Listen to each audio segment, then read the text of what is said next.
Good evening friends. आज की update कुछ इस प्रकार से है। आज हम सबसे पहले शुरुआत करेंगे अपने पड़ोसी नेपाल से। नेपाल के प्रधानमंत्री केपी शर्मा ओली अपनी 4 दिवसीय चीन यात्रा पर हैं। मंगलवार 3 दिसंबर को उन्होंने चीन के राष्ट्रपति शी जिनपिंग के साथ मुलाकात की। इस यात्रा के दौरान ओली का जिनपिंग के साथ आपसी हित के विभिन्न मुद्दों पर बातचीत करने का कार्यक्रम है। चीन परस्त ओली बेल्ट एंड रोड इनिशिएटिव के तहत चीनी वित्त पोषित परियोजनाओं के लिए एक नया ढांचा चाहते हैं। जुलाई में पद संभालने वाले ओली को किसी पड़ोसी देश की पहली यात्रा है जिसका उनके देश में ही विरोध हो रहा है। पारंपरिक रूप से नेपाल के नेता प्रधानमंत्री पद की शपथ लेने के बाद पहला दौरा भारत का करते रहे हैं। साल 2017 में चीन के साथ एक समझौते के तहत नेपाल शी जिनपिंग के महत्वाकांक्षी BRI प्रोजेक्ट का हिस्सा बना था। हालांकि अभी तक देश में भी परियोजना पर काम शुरू नहीं हुआ है। नेपाल की प्रमुख राजनीतिक पार्टियों के बीच चीन के साथ BRI प्रोजेक्ट को लेकर मतभेद है। इसके साथ ही भू राजनीतिक और चीनी कर्ज जाल संबंधी चिंताओं के चलते भी इसकी प्रगति बाधित हुई है। BRI का उद्देश्य विकासशील देशों को बेहतर परिवहन और डिजिटल कनेक्टिविटी बनाने में मदद करना है। हालांकि इसके बहाने चीन की योजना देशों को चीनी कर्ज के बोझ तले दबाने की है।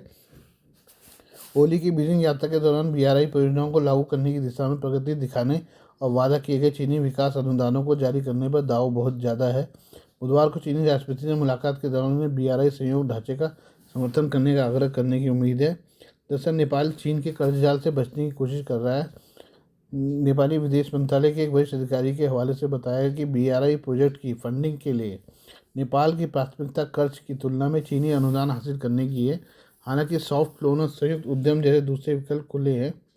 BRI प्रोजेक्ट में चीन की ऊंची ब्याज वाले कर्ज को लेकर नेपाल की चिंताएं भी हैं। चीनी ब्याज विश्व बैंक और एशियाई विकास बैंक जैसे संस्थानों की तुलना में 4% से भी ज़्यादा है। नेपाली विदेश मंत्री आरजू राणा देवबा ने बीते सप्ताह चीन का दौरा किया था। लौटने पर उन्होंने पत्रकारों से कहा, मैंने चीनी पक्ष को कर्ज के माध्यम से BRI प्रोजेक्ट को आगे बढ़ाने में सक्षम नहीं होने की हमारी परिस्थितियों से अवगत कराया है। हम पहले से उच्च सार्वजनिक कर्जों के कारण दबाव का सामना कर रहे हैं। हम चीन के अनुदानों को लेकर आशान्वित हैं। नेपाल के सार्वजनिक ऋण प्रबंधन कार्यालय के अनुसार देश का कुल राष्ट्रीय कर्ज उसके सकल घरेलू उत्पाद का लगभग 44% है, जो वर्तमान में $42 अरब होने का अनुमान है, जिससे नेपाल दक्षिण एशिया के सबसे गरीब देशों में से एक बन गया है। नेपाल पर लगभग $10 बिलियन का विदेशी ऋण बकाया है। अधिकांश विश्व बैंक जैसे बहुपक्षीय दाताओं का है। इसमें चीन का हिस्सा लगभग 4% है। ऐसे में अगर BRI के लिए कर्ज लेता है तो नेपाल पर दबाव बढ़ेगा। ये हम बात करें बांग्लादेश की। बांग्लादेश के विदेश मंत्रालय ने मंगलवार को ढाका में भारतीय उच्चायुक्त प्रणय कुमार वर्मा को तलब किया है। ये घटना त्रिपुरा का अगरतला में बांग्लादेश के सहायक उच्चायोग में हमले में एक दिन बाद हुई है। बांग्लादेश की अंतिम सरकार में विदेश मामलों के सलाहकार मोहम्मद तौहीद हुसैन ने कहा उन्हें आने के लिए कहा गया है। प्रणय कुमार वर्मा कार्यवाहक विदेश सचिव रियाज हमीदुल्ला से मिलने के लिए शाम करीब 4 बजे विदेश मंत्रालय पहुंचे।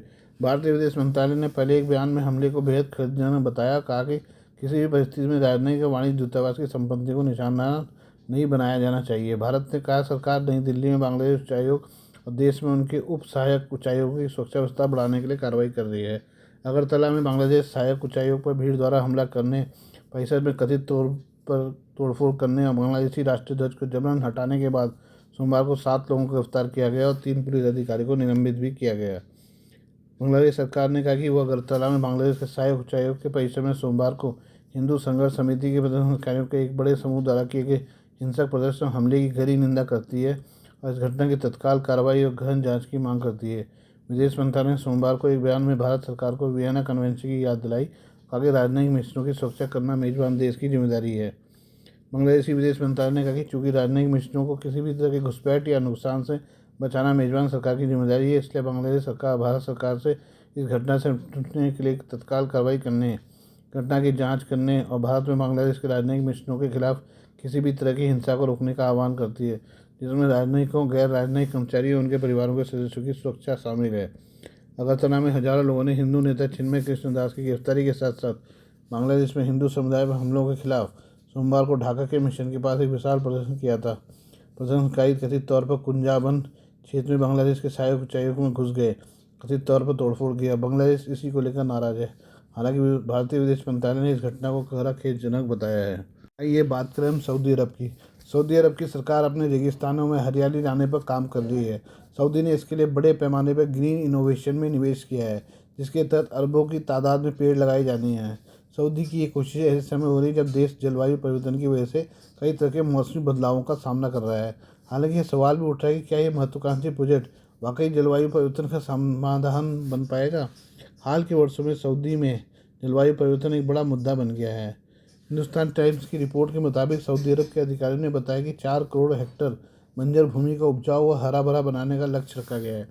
सऊदी की राजधानी रियाद में इस समय सूखे और मरुस्थलीकरण पर संयुक्त राष्ट्र COP16 सम्मेलन भी हो रहा है। ये मुद्दा सऊदी अरब के लिए इसलिए भी अहम है क्योंकि सऊदी अरब क्लाइमेट टेक में बड़ा हिस्सेदार है। हालांकि सऊदी ने तेल के अपने समर्थन को भी नहीं छोड़ा है। ऐसे में आलोचकों का कहना है कि सऊदी पर्यावरण हितैषी होने का सिर्फ दिखावा कर रहा है। PwC की 2023 की रिपोर्ट के अनुसार दुनिया भर में क्लाइमेट टेक्नोलॉजी स्टार्टअप में पश्चिम एशिया के कुल निवेश का 75% सऊदी अरब से है। सऊदी का ग्रीन टेक में निवेश ज़्यादातर ऊर्जा क्षेत्र में केंद्रित है। सऊदी ने जिद्दा के उत्तर में रेगिस्तान में एक विशाल परिसर में प्रोजेक्ट शुरू किया है जो अपशिष्ट जल की ऊर्जा लागत को कम करने के लिए सूक्ष्म जीवियों का उपयोग कर रहा है। यह प्रोजेक्ट शुष्क सऊदी अरब के लिए उपयोगी साबित हो सकता है। मिडिल ईस्ट ग्रीन इनिशिएटिव के तहत सऊदी अरब का लक्ष्य 10 अरब पेड़ लगाना और 7.4 करोड़ हेक्टेयर से अधिक भूमि को पुनर्जीवित करना है। इन लक्ष्यों को प्राप्त करने के लिए जल और मिट्टी के संसाधनों का कुशल प्रबंधन आवश्यक है।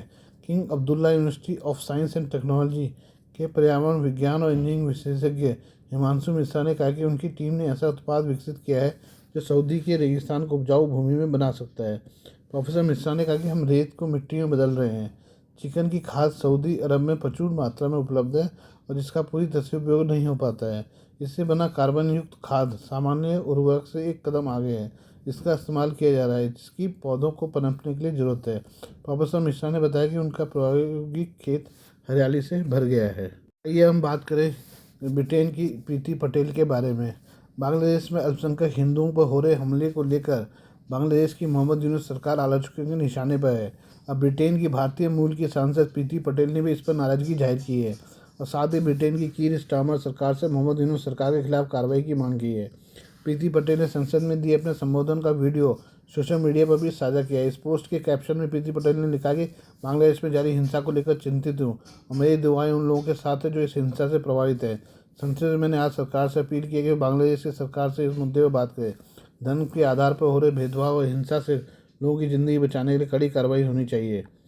ब्रिटिश सांसद और ब्रिटेन की पूर्व गृह मंत्री प्रीति पटेल ने कहा कि बांग्लादेश में जिस तरह से हिंसा की घटनाएं बढ़ रही हैं बेहद चिंताजनक है। बांग्लादेश में एक हिंदू साधु की गिरफ्तारी पर भी प्रीति पटेल ने चिंता जाहिर की है और ब्रिटिश सरकार से अपील की है कि चिन्मय कृष्ण दास की रिहाई के लिए कार्रवाई करें। गौरतलब है कि बांग्लादेश में शेख हसीना सरकार के सत्ता से हटाने के बाद से पड़ोसी मुल्क में अल्पसंख्यकों खासकर हिंदू समुदाय के खिलाफ हिंसा की घटनाएं बढ़ गई हैं। इस हिंसा के खिलाफ आवाज़ उठाने के चलते बीते दिनों बांग्लादेश में राजद्रोह के आरोप में हिंदू साधु चिन्मय कृष्ण दास को गिरफ्तार कर लिया गया। चिन्मय कृष्ण दास के साथ ही इस्कॉन से जुड़े 4 अन्य साधु भी लापता है और दावा किया जा रहा है कि उन्हें भी बांग्लादेश की पुलिस ने हिरासत में लिया हुआ है। Please do like, share and subscribe this channel of my news, views and analysis by Prakash.